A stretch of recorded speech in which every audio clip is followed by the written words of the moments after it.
welcome everybody. Tonight, I am Dr. James Major. We're Retina Consultants of Texas. We're hearing about retinal holes, tears, lattice, and other scary or not scary things in the periphery and retinal detachments. But the summer, I think, is officially over. I don't know about you, but my kids returned to school. My summer is over. Their summer is over. So time to get back in the swing of the fall and events. Next slide. So we're happy to have you tonight. So thanks for joining us. If you were worried about getting your 1 hour therapeutic CE, you don't have to worry about it. By registering with us, it automatically comes to you. And please check out our CE dates that are available. Our next one, I believe, is October 3rd. So about a month, about 6 weeks away. So again, we're Retina Consultants of Texas. We're the largest retina-only practice in Texas. We have a very large and vibrant research program, which is RCA Research. We're the largest retina research program in the US. We conduct ongoing clinical trials of all levels for diabetic retinopathy, wet and dry macular degeneration, and even inherited retinal diseases, where Kenny Fan sort of heads up the charge there. So again, we only do retina. We don't do cataracts. We don't do LASIK.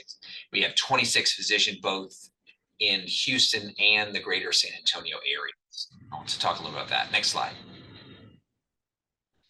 Again, we only do retina.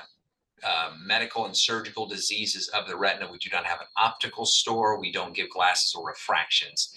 And so we're committed to sending your patients back to you for ongoing care. We want to treat their retina, and we want you to be their main primary care eye care specialist. And next slide. So here are our locations throughout Houston, basically everywhere around Beltway 8, and even distal clinics like Brenham, Beaumont, which Dr. Pierce is speaking tonight. We have some of our newer offices in Pearland.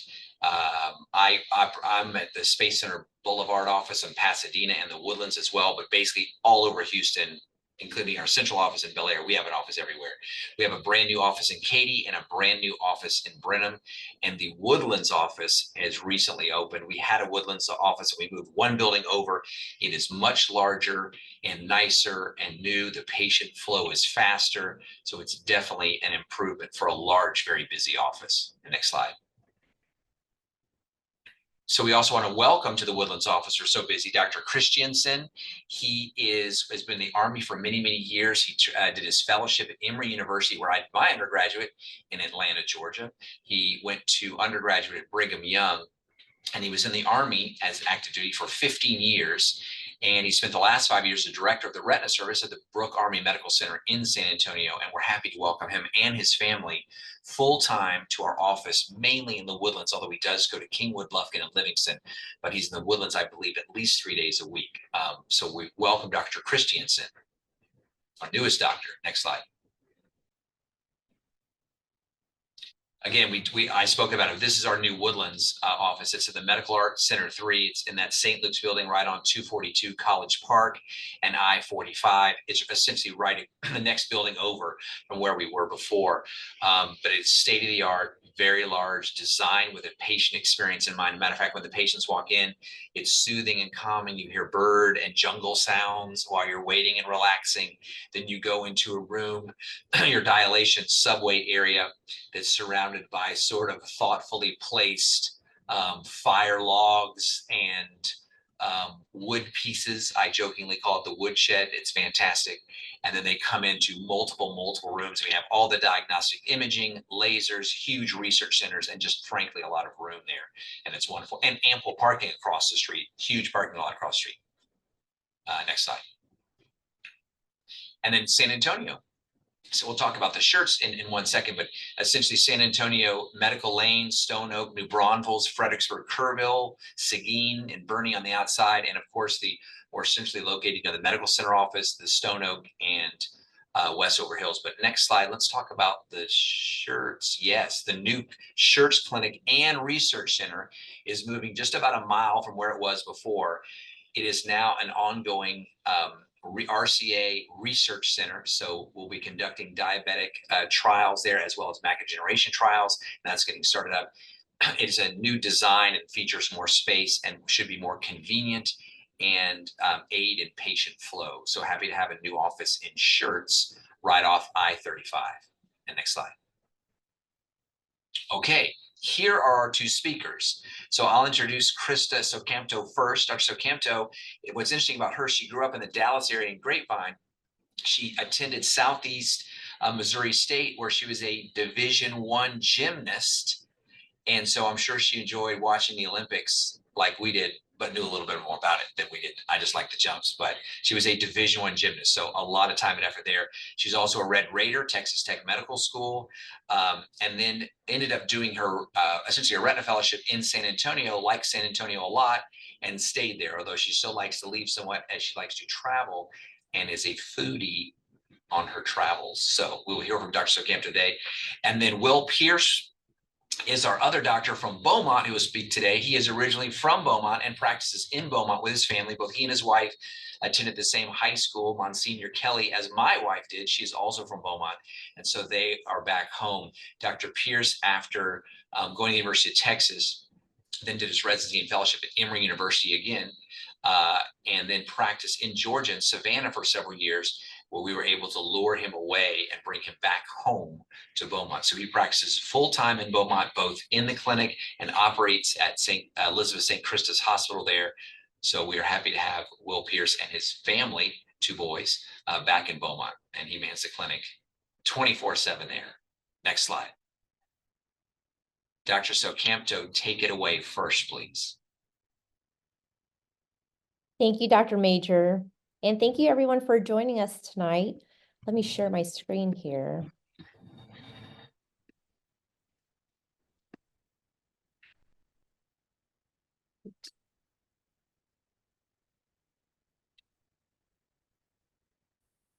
All right, you guys can see that's good. Okay. All right.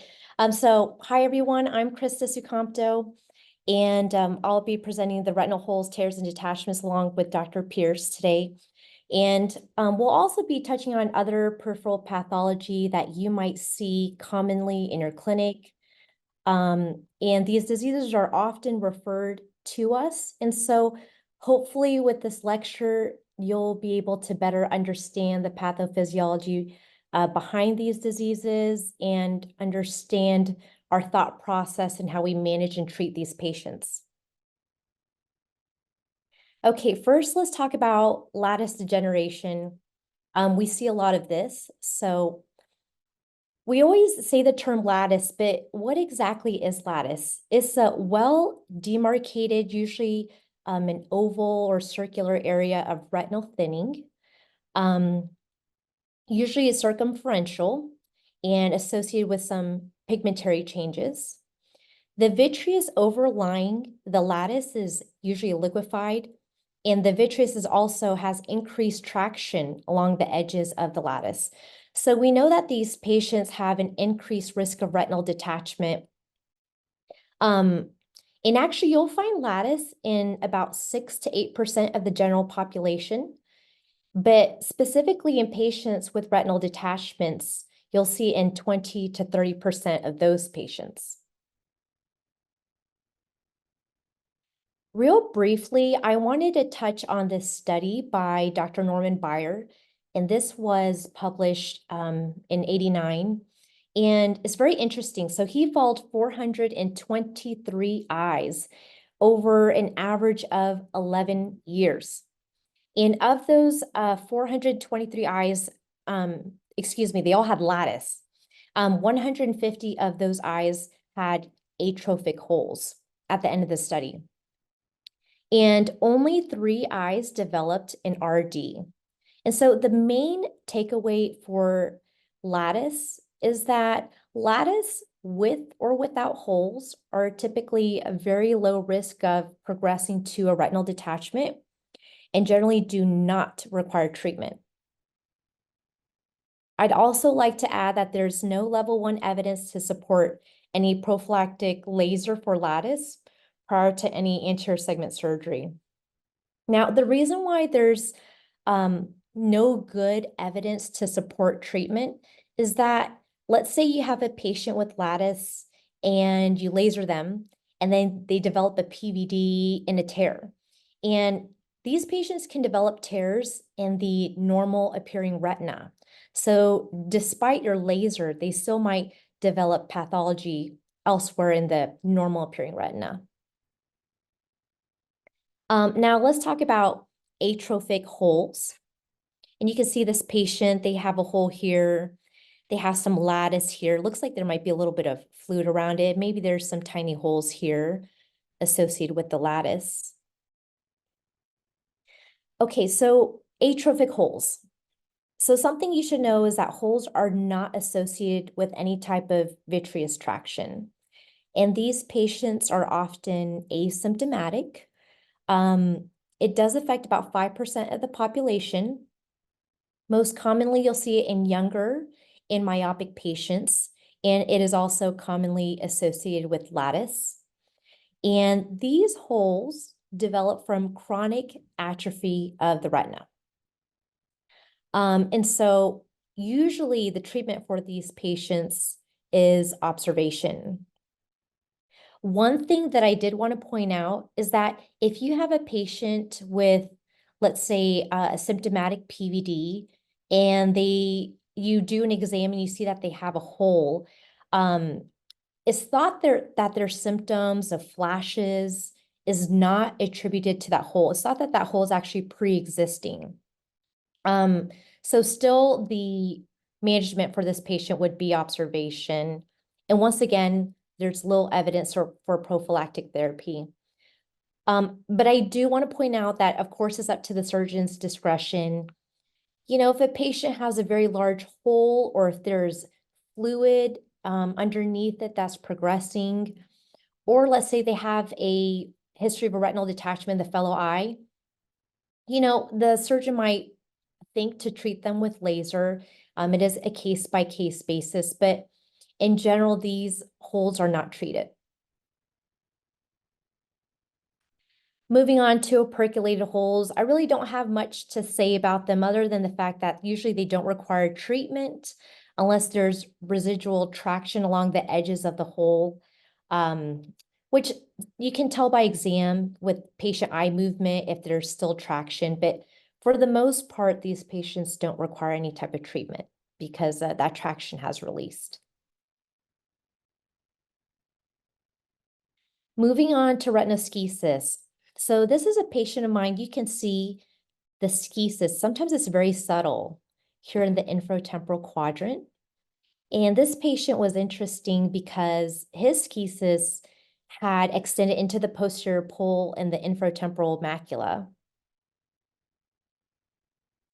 So what exactly is schisis? So schisis is splitting the retinal layers.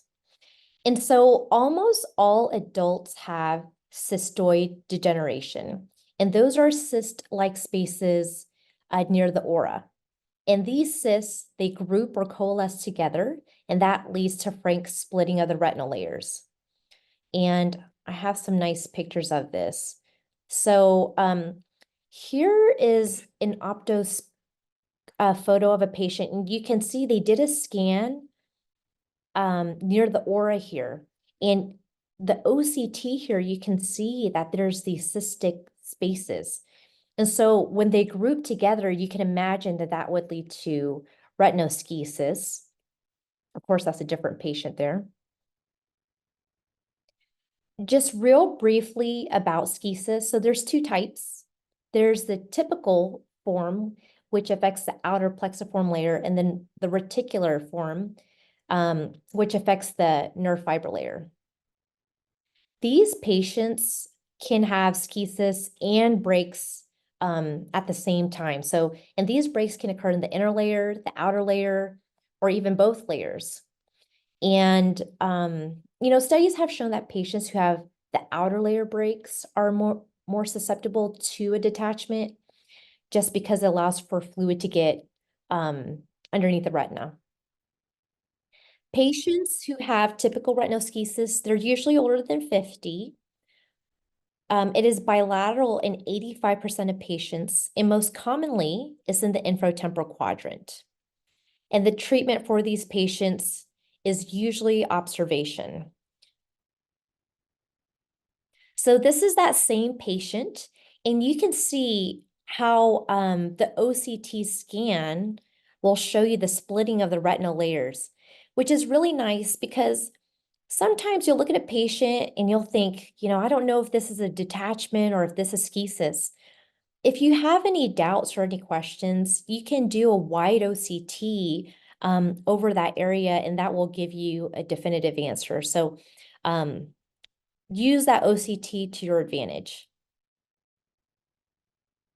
And I just wanted to touch briefly on the difference between retinoschisis and retinal detachment. Usually for schisis, it appears as a smooth dome-shaped elevation of the retina. Whereas a patient with a retinal detachment, you'll see that there's a corrugated appearance, meaning there's ridges in the retina. Patients who have retinoschisis, they're asymptomatic. Even if it progresses to the posterior pole, patients usually don't have any symptoms. More likely, they tend to be hyperopic. They can present with an absolute scotoma. So if you do visual field, there'd be no light sensitivity in the area of the schisis. Whereas in retinal detachment, they tend to be symptomatic with flashes, floaters, a curtain, of course.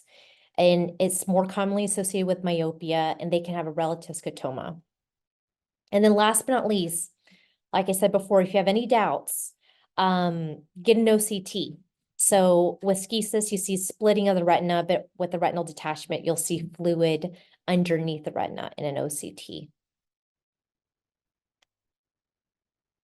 Okay, moving on, horseshoe tears. I get a lot of these as well. So horseshoe tears, these are breaks resulting from vitreoretinal traction. So the most common scenario is a patient presents with a symptomatic PVD. They've got the flashes and the floaters, and then that vitreous detachment can cause a tear in the retina. And so there's still residual traction along the edges of the tear. 50% of all symptomatic tears do progress to retinal detachment. So it's imperative that you treat these patients. They do need laser or a cryo, and treating them will reduce that risk of a detachment from 50% to 5%. And one thing I will add is that sometimes you will actually see patients who have a horseshoe tear, but they're asymptomatic. Sometimes you can see signs of chronicity, there's pigment along the edges, but generally it's recommended that you treat all horseshoe tears. Here's some more pictures of patients with tears. Here on the left, you can see this patient has vitreous hemorrhage, so they had a hemorrhagic PVD. And then you see this nice horseshoe tear up here. And that hemorrhage is likely related to that tear that's occurring along a bridging vessel over here. And then here's a patient I had recently on the right with several tears. You can see there's a tear here at the top adjacent to another tear. And, sometimes it's hard to tell if the patient has a tear or not on an Optos photo. So one thing you can do is try to see, can you see the underlying choroidal vasculature very clearly? Or does it look a little bit blurry and hazy underneath? And so you've got tears here. And then you can see there's a little small tear here, and I think there's also another one here. So it's important to do a thorough exam, and for us as retina specialists, a scleral depressed exam. Okay, and then I also want to talk about laser or cryotherapy, which is the treatment for these tears. So the goal of treatment is to form a scar, a core retinal adhesion, in the attached retina surrounding the tear. And by doing this, you're preventing subretinal fluid from getting underneath that tear and preventing thus a retinal detachment. And so most commonly patients are treated with laser, although you can treat with cryo as well. With laser, you can use a slit lamp laser, an indirect laser. Usually the patient has some type of topical anesthetic. You can also give them subconjunctival lidocaine. But it's important that these patients are able to follow commands and look in a certain direction to help aid visualization of the tear so that you can treat it. And usually these patients have minimal discomfort after any treatment. Usually, they either have no restrictions or they might have, restricted activity for a few days, depending how much fluid's around that tear. And some of the adverse effects of laser is that sometimes patients can develop new tears. Sometimes that tear still progresses to a retinal detachment. And patients can also get an ERM. So that's why it's important that we follow up with these patients. And just a quick summary about management recommendations for patients with peripheral pathology. Remember, atrophic holes, rarely do you need to treat. Same with operculated holes, treatments not necessary. Lattice, with or without holes, you don't need to treat.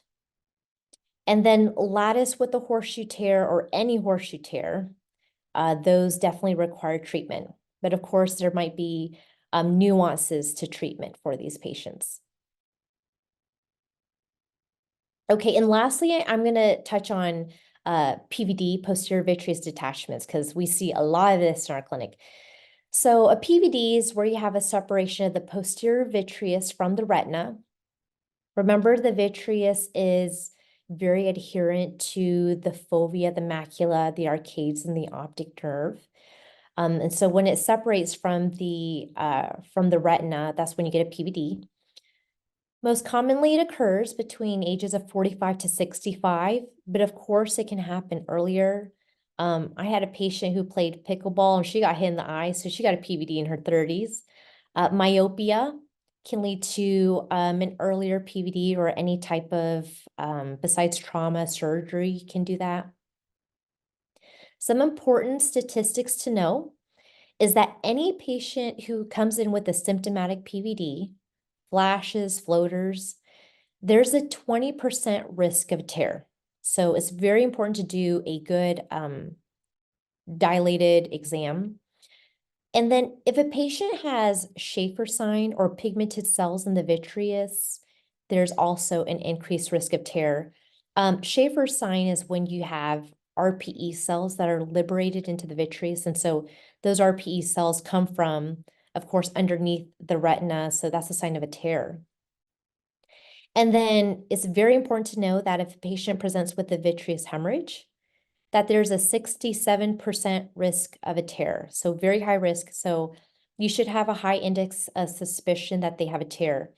And then most notably, if the patient, the more dense the hemorrhage, the more likely they have a tear. So make sure that those patients get seen.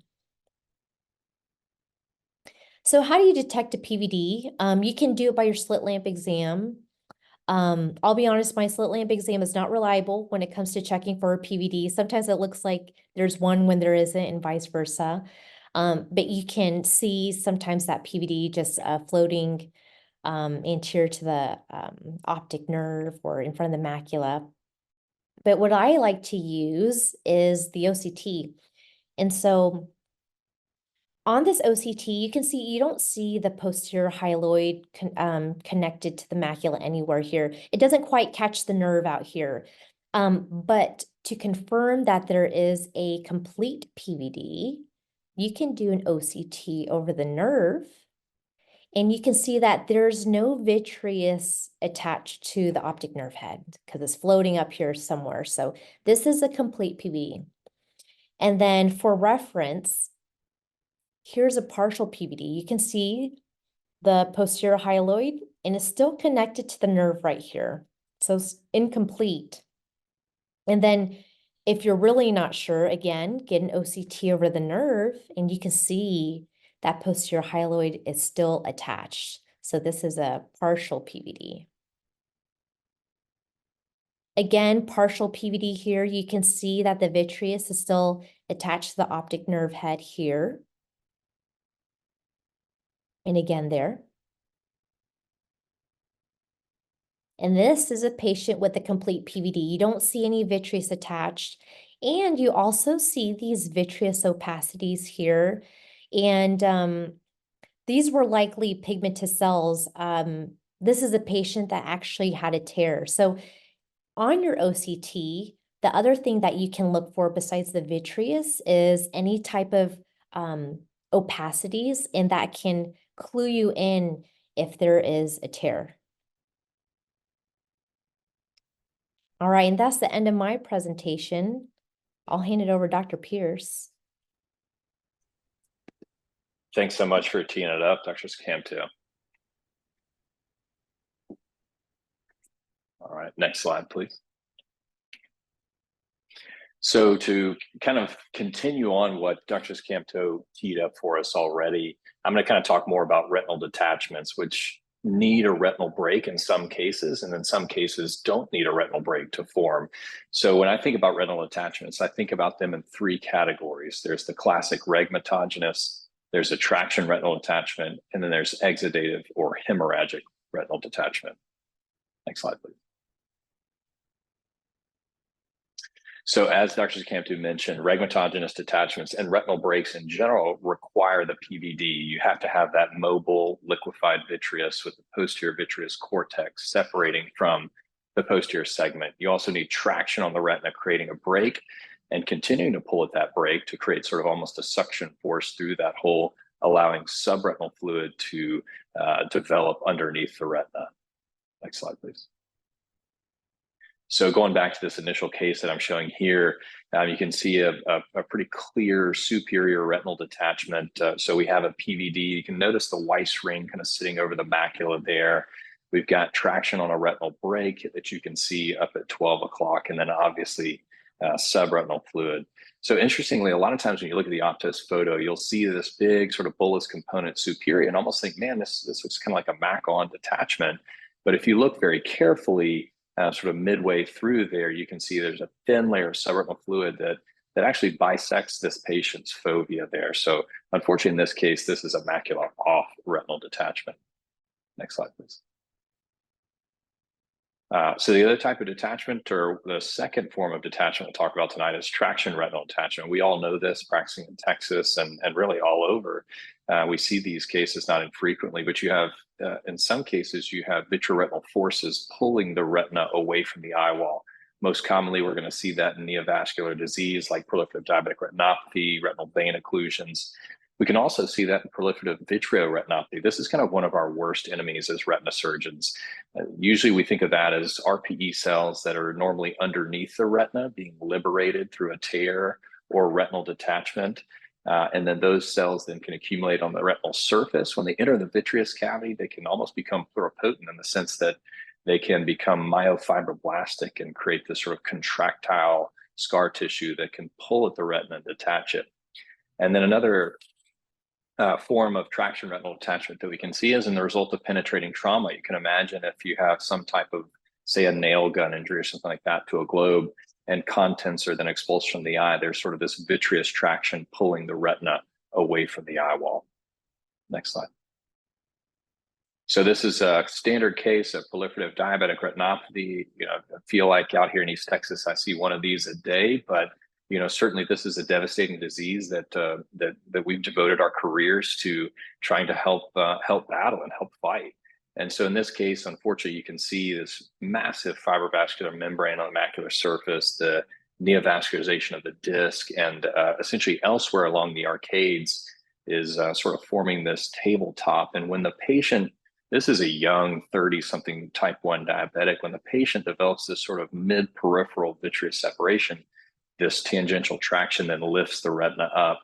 And so you can faintly see the outline of this traction attachment affecting most of the posterior pole. Just for reference, this is a right eye. The optic nerve is kind of hiding in the middle of that circle there. You can see a faint hint of yellow there, and this extensive fibrous membrane along the arcade and macula.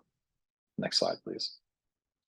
This is a 67-year-old patient. I actually took the oil out of her eye this morning, but she presented to me about 3 months ago with this type of detachment. So this is sort of technically a combined traction regmatogenous detachment. She had some proliferative vitreoretinopathy. You can see the operculated hole, as Dr. Scamto mentioned. Most of the time, those are pretty benign. But In her case, there's likely this effect from PVR, sort of shortening the retina and lifting on that, maybe as opposed to the persistent vitreous traction.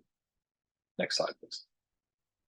And then lastly, you can have exudative or hemorrhagic retinal detachments, and this does not require retinal break. There typically is no vitreoretinal traction to be a true exudative detachment. This is primarily a collection of fluid in the subretinal space due to a primary disease of the retina, RPE, or choroid. So think inflammation, neovascularization, tumors, RPE dysfunction. Next slide, please. So this is a patient. He's a very pleasant 57-year-old gentleman who presented with about a month or 6 weeks of vision loss. And you can see this massive hemorrhagic retinal detachment involving his macula. And you can even see a little bit extending inferiorly. I don't know if any of my partners do many of these cases, but occasionally I'll take these and do subretinal TPA and a gas displacement. But it's a little bit logistically challenging to get tissue plasminogen activator for surgery. Requires a good hospital pharmacist to be sort of available pretty quickly. A lot of times we treat these with anti-VEGF. In this case, since this patient had this for about a month or more, I wasn't sure that subretinal displacement was a good idea. And so we gave anti-VEGF injections. Next slide, please. And you'll see, unfortunately, in these cases, a disciform scar develops. And so, unfortunately, here, vision is count fingers. Next slide, please.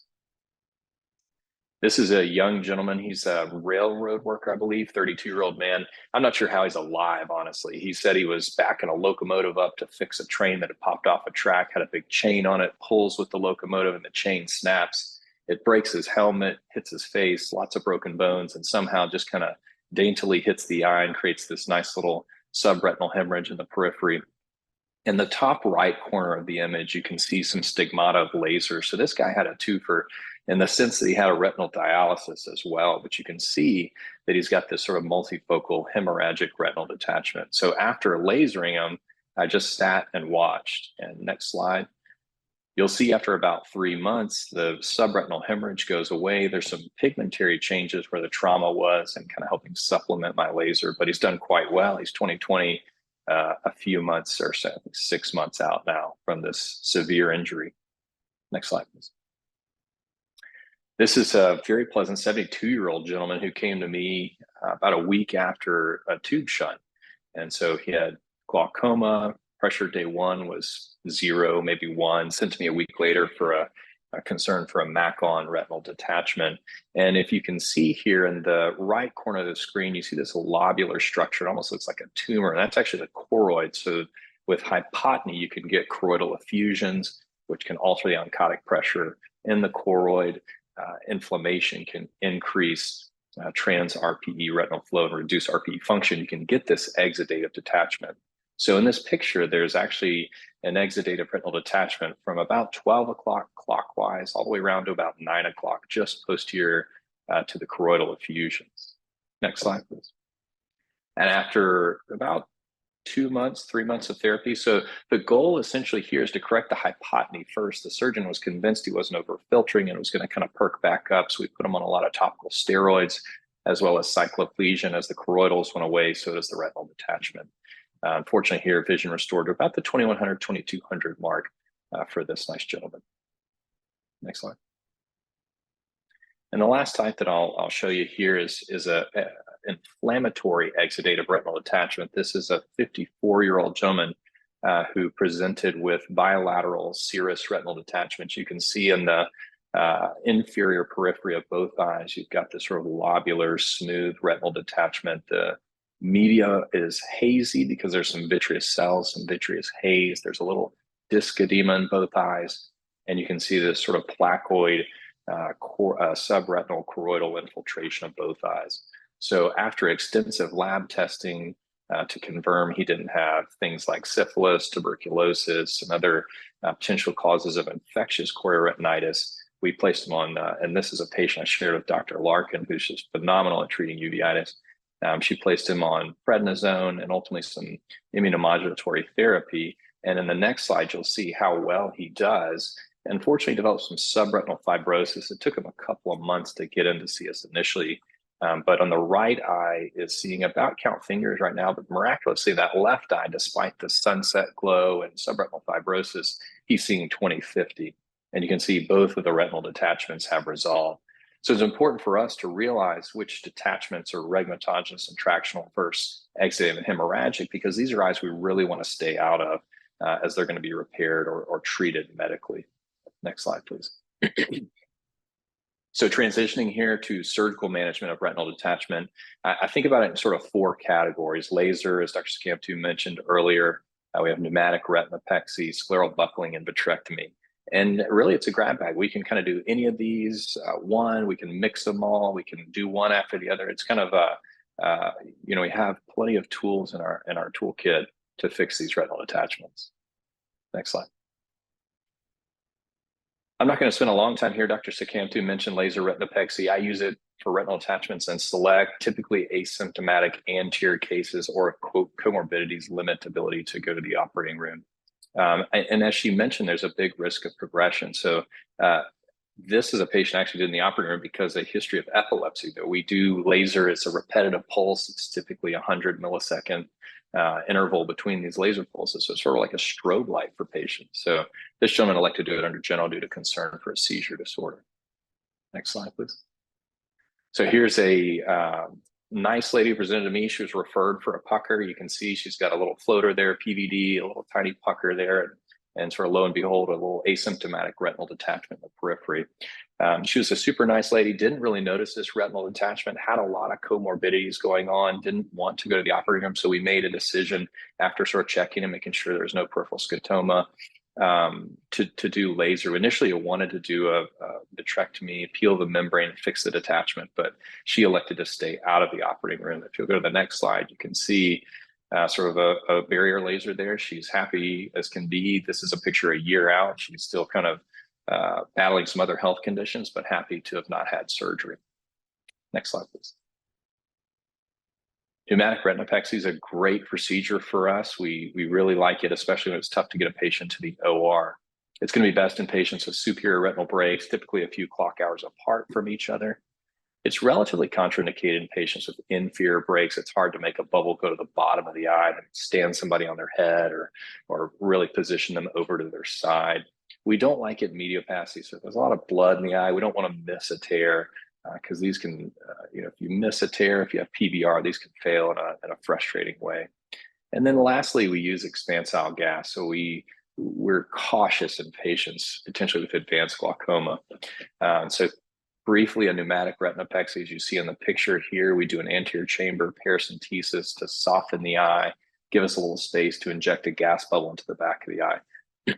And then typically either before that, we're going to place some cryotherapy on the retinal break, or afterwards, once the retina flattens out, we can laser the break. Next slide, please. So this is a patient that presented to me a few months back, and she's 60-year-old, Friday, 5 o'clock.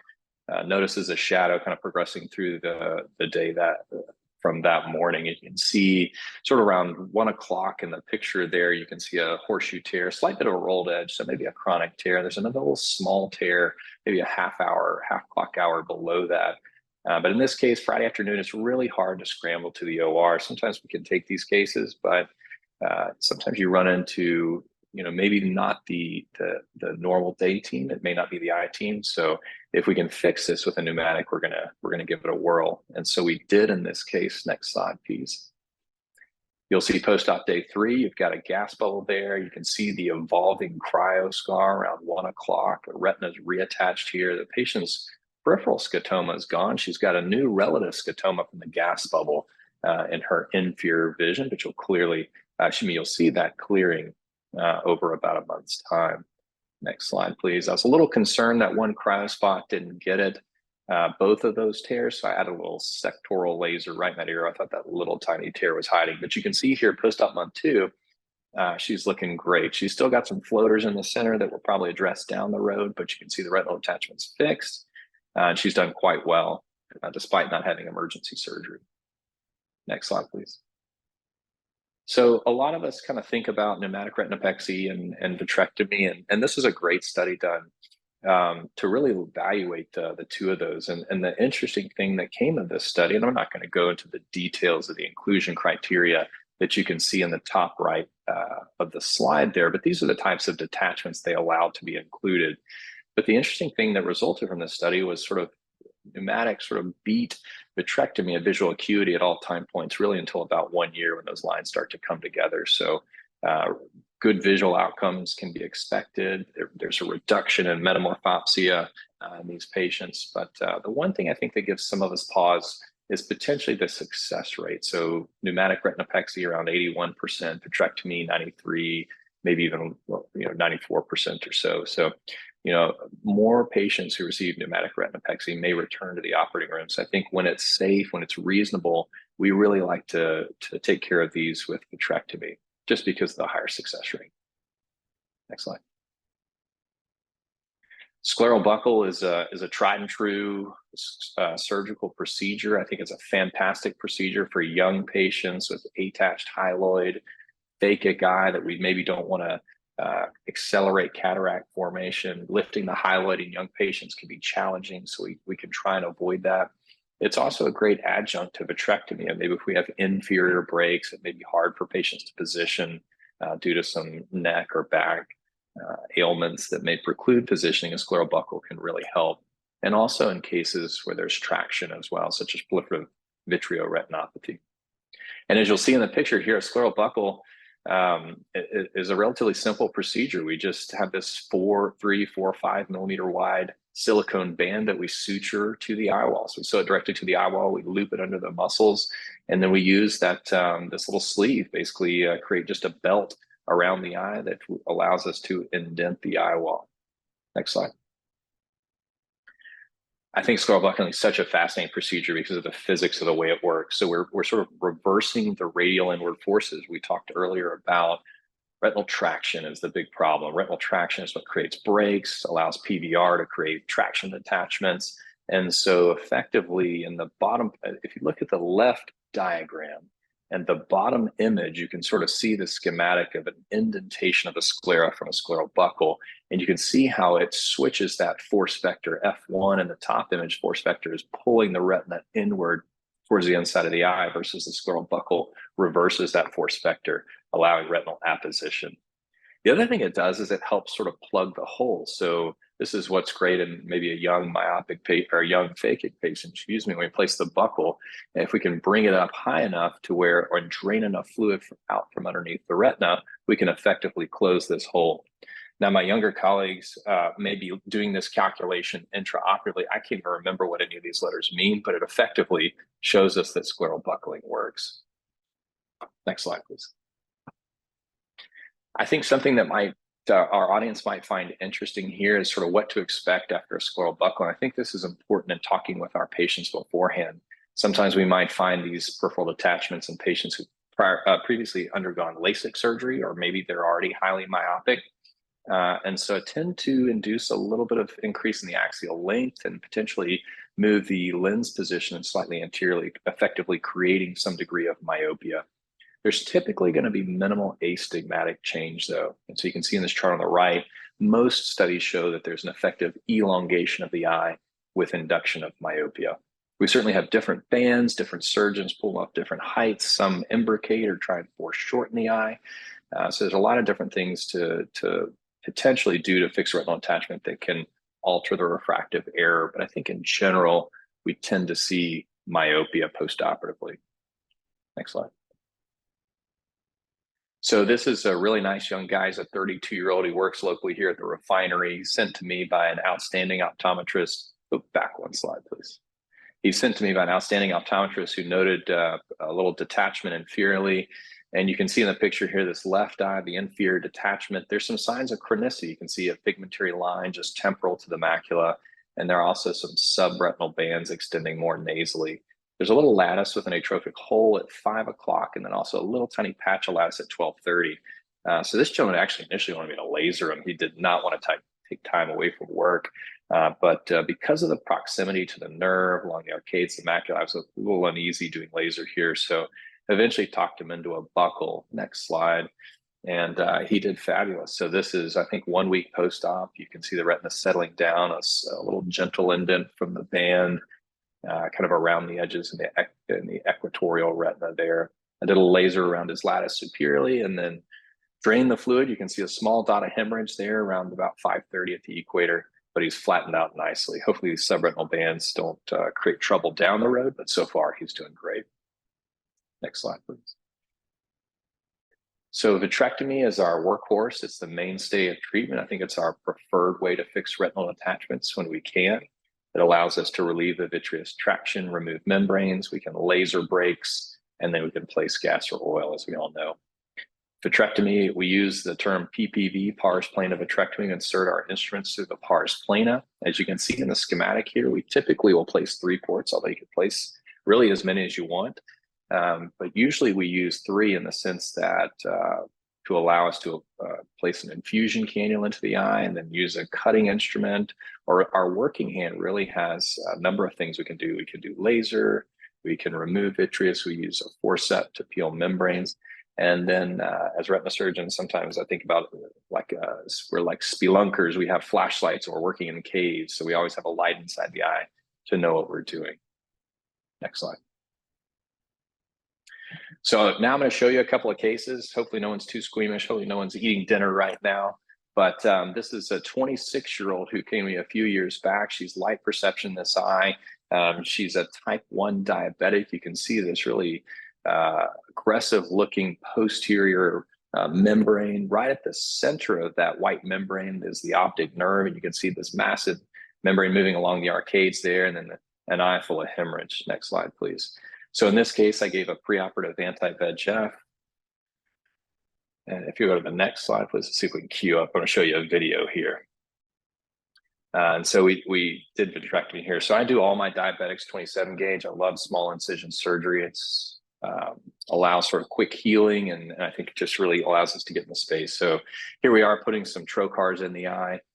We do it at a a transconjunctival fashion, which aids in healing. We try and do these sutureless if we can. That just allows healing quickly. We make a beveled incision so that they're self-sealing. So you can see 3 ports are set up there. We've got an infusion cannula going inside the eye. So as we start to clear out the vitreous hemorrhage here, we're just trying to get a sense of where we are in the eye. Then here you've got your mid-peripheral vitreous separation. So I like to incise that for 360 degrees. It allows me to kind of figure out where the traction membranes are. So now I'm just using the cutter in my right hand, the light is in my left hand, and doing a little back cut there to remove that membrane. The optic nerve is maybe about in the screen on here, if you will, about 1 inch just down and left from where I am there. I'm along the infratemporal arcade there, and the macula is kind of hiding underneath this tissue.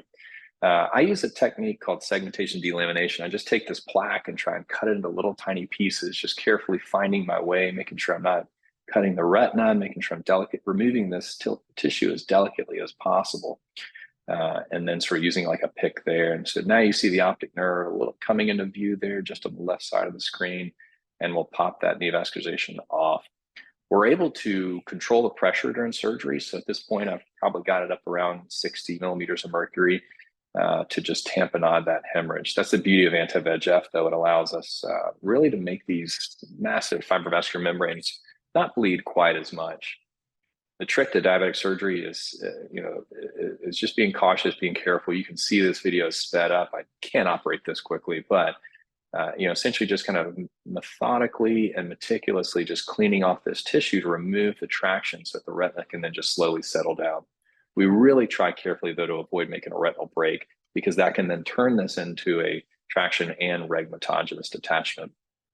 In a young patient, the hyaloid can be tricky, so I'm putting a little Kenalog in there, and then just using the cutter. I'm just outside the infratemporal arcade there, and I'm making sure that I've got the hyaloid up and that there's no residual vitreous traction.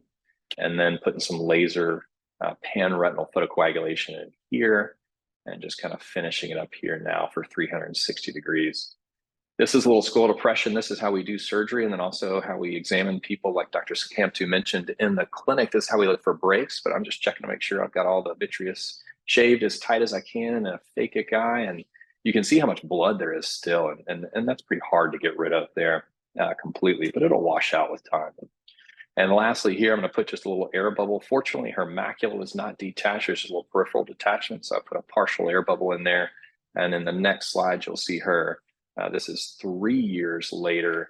An aggressive PRP, I'll give you that, but she's 20/60 and doing great. She's got a little cataract there, but no recurrent neovascularization or hemorrhage. Next slide, please. This is a 56-year-old, very nice lady who presented to me with vision loss over about a day's time frame. You can see a retinal detachment here just off the edge of the Optos image there. Around 1 o'clock, there's a retinal break. So Linkoff's rules are going to tell us that the retina tear, the causative tear, is going to be sort of in the supratemporal quadrant here a majority of the time. Next slide, please. And it's a video. Yeah. So in this case, a phakic eye, single break. I'm going to do a vitrectomy. You can see the red reflex there. There's kind of a nice retinal attachment here. This was a new scrub tech with me this day, so we got the champagne infusion liquid there. So I apologize for the bubbles that come through, but in the phakic eye, you can't reach up and get it. We don't want to touch the lens and create a cataract there. So clearing out some of the vitreous. And here in this case now, removing the peripheral vitreous is more important here. So there's a little scleral depression just off the edge of the screen there that's allowing me to simultaneously remove that peripheral vitreous and really trim that skirt or the edge of the vitreous down as tight as I can. I don't want to leave much to allow for additional traction and breaks. Now I'm going to get right on top of the retinal break and then just allow the cutter to do the work for me. And I'm going to aspirate subretinal fluid through the break, and you'll see the retina really decompress nicely there. It gives us a little more space to work on the back of the eye. This is a diathermy needle, a little cautery right on the break so that when we go to gas, we can see it. Once we've amputated the flap of the tear, it can be a little bit hard to see under gas. And here I'm just demonstrating the edge of the vitreous skirt. We try and shave that as tight as we can so that, again, there's no residual vitreous traction to create retinal breaks. And also a tight shave will allow us to put a good gas bubble inside the eye. Going back with the diathermy needle to make a retinotomy, a small intentional iatrogenic hole in the retina that then allows introduction of a soft tip cannula here, which allows us to aspirate, create a retinotomy, and drain that subretinal fluid. So next, what we'll do is start draining the subretinal fluid, and then we'll put an air bubble inside the eye. You can see it moving from the top of the screen there, and that allows us then to flatten the retina under air. And so we're going to kind of drain as much as we can. We really rock the eye up. This is, again, I'm operating on a left eye here, so I'm rocking the eye up as much as I can to try and get as much fluid out of the macula as we can there. And then again here, using a lighted laser to apply laser retinopexy to that break so it seals down, as Dr. Scampton mentioned, to keep the retina from coming loose again. Put a really light treatment around the retinotomy to minimize the risk this patient develops an intranasal scotoma. And then lastly, we'll put a gas bubble inside the eye to help hold the retina in place as the patient heals. Thank goodness for the optic cup. It allows us retina surgeons to reach our cannula way down there and get the last bit of the vitreous fluid. Next slide, please. This is, I think we operated on her maybe 3 years ago, and you can see this is 3 years out now. She's 20/50. She's got a little bit of a cataract. She's going to go have cataract surgery, but she's done quite well. And the last case, please. Next slide. This is a 7-year-old lady who presented with a month of vision loss. Unfortunately, she kind of rubbed her eye, thought it was going to go away. We've all heard that story, unfortunately. And she presented with a total retinal detachment. So you can see more of a smooth appearance, suggestive of chronic fluid. Around 3 o'clock in the mid-periphery there, you can see a little PVR. The retina's kind of tight together across that fold, and there's a little break just outside around 3:15. Maybe next slide, please. So in this case, we put a scleral buckle on. You can see the bridal sutures looping the superior inferior medial lateral rectus. We've sutured the band on already, and we're going in for the vitrectomy here now. And so in this case, what you'll see as we clear out the peripheral vitreous, we start to aspirate that subretinal fluid. The retina just still doesn't really want to go and lay down like the other one did in the previous case there. So fortunately, there wasn't much in the posterior pole. I kind of skipped over that in this video as far as peeling. But next, what I'm going to do is I've got a little forceps in my right hand. I'm pretty peripheral in this case, so I'm going to be pretty aggressive in peeling this. I think if I make a big break, hopefully it's going to sit on my buckle And so just kind of trying to lift that scar tissue up and out and get rid of it as best we can. And so another little pass here to get all that stuff out. Once we got that cleaned up, I'm going to pull the band up. I like to pull the buckle up after I've peeled, make sure I don't need to move it back in the eye. And I'm going to check and make sure my indent looks okay in a small area of attached retina up there supranasally. And then the rest of the case is just like the other one. We make a little retinotomy, we drain some fluid out underneath the retina. But in cases of proliferative vitreal retinopathy, I tend to lean more towards placement of silicone oil. I think it allows for a longer lasting tamponade. In case there's recurrent membranes, it's going to protect that eye. The gas bubbles may go away in 3 to 6 weeks versus silicone oil is going to stick around until we take it out. You can see the edge of the buckle there. Retina's laying down under air. I'm kind of old school when I put oil in. I use 5,000 oil. So I'm taking my working trocar out, using an MVR blade to open the sclerotomy, and then a big cannula allow me to pump this 5,000 oil in pretty quickly. And it looks just like pouring honey. You can see it kind of a clear liquid. I like to watch it under direct visualization. And then it'll just sit back there and kind of hold things in place until we finish. And you can see us kind of topping off the tank here. And that's really it. We kind of close everything up. We carefully irrigate the surface, make sure there's no residual oil, and then try and put everything back together like we found it. And go to the next slide, please, in the sake of time. And so this is about a year later. Actually, this is a year after taking her oil out. This patient's done quite well. She's 20/60. She's happy as can be with this eye and doing quite well. Next slide. So that's all I've got. Hopefully everybody knows how to fix a retinal detachment now. Any questions, comments?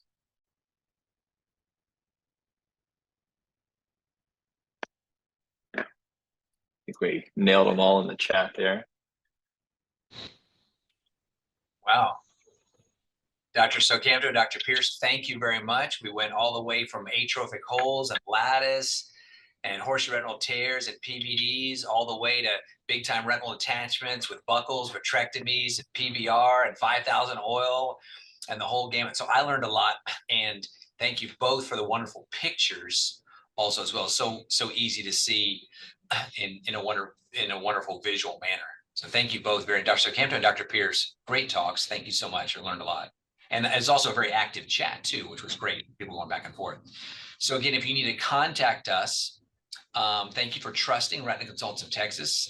We love it and are very honored that you entrust the care of your patients to us for their retinal issues. You can call us the old school way, 1-800-833-5921, hit option 2.